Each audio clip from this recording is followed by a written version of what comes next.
Yung mga master, mga karditi, mga idol, nandito naman tayo para ituturo naman natin yung paano malalaman yung isang kapasitor na sira, yung window aircon kapasitor. Paano natin malalaman na sira ang kapasitor. Madali lang mga master, mga lods. Bago ang lahat, bago na itong umpisahan, intro muna tayo mga lods, mga master, okay?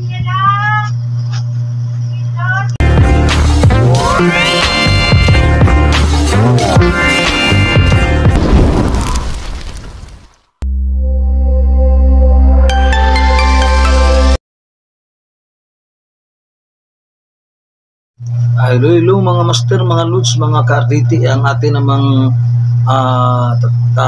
namang ngayong tutorial ay about sa kapasitor, window aircon kapasitor.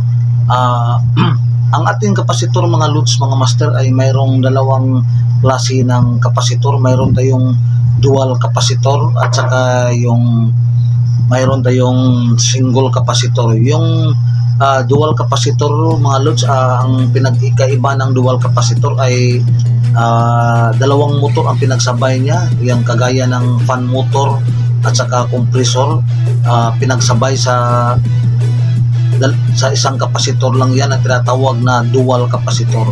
At saka yung single kapasitor ng mga lods ay ang nakafocus lang siya, pinaparan niya yung compressor natin at nakafocus siya sa isang motor lang na compressor, ang single kapasitor natin. At saka yung fan motor natin ay mayroon din yung separado sa ang fan motor natin, mayroon din siyang kapasitor ang ating fan motor. Okay, pero ang main topic natin mga lods ay ang paano natin malalaman kung bilang technician, paano natin malalaman or ma-troubleshoot ang isang window aircon na sira ang kapasitor. Kadalasan nasisira yung window aircon natin, yung kapasitor ng window aircon natin pag nagbo-burn out at saka biglang bumalik yung kurente na pumapalo yung kurente natin na maabot sa 260 volts. High voltage tayo, kaya at ito ang nagprotekta sa ating compressor sa window aircon natin para hindi niya masisira.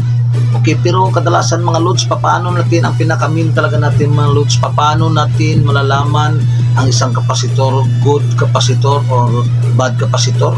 Ang palatandaan mga loads, ganito yan mga loads, ang palatandaan.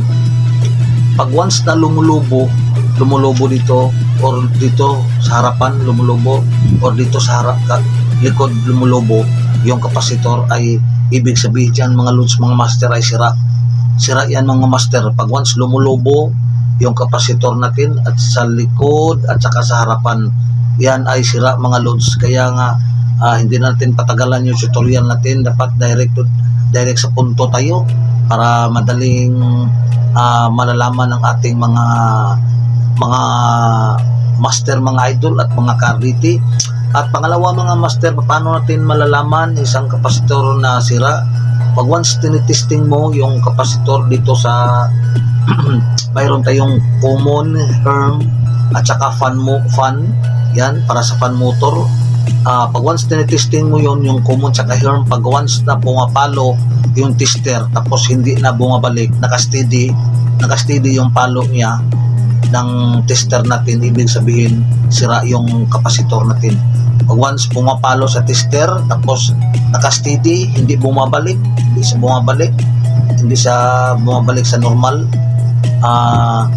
ibig sabihin sira. Pero ang paano natin malalaman kung good kapasitor?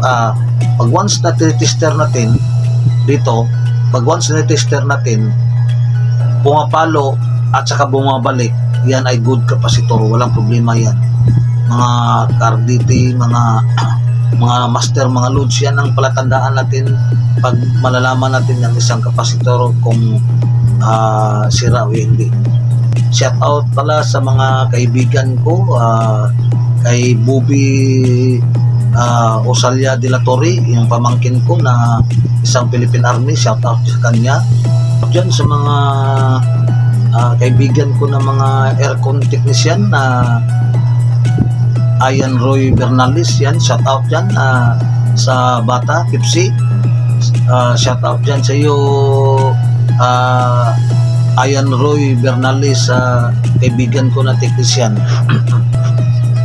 Shout out din sa kaibigan natin na si Liz Escarpe, kaibigan ko, kasing banwa ko doon sa Central Danau. Shout out, isang kaibigan natin na isang Pilipinibi.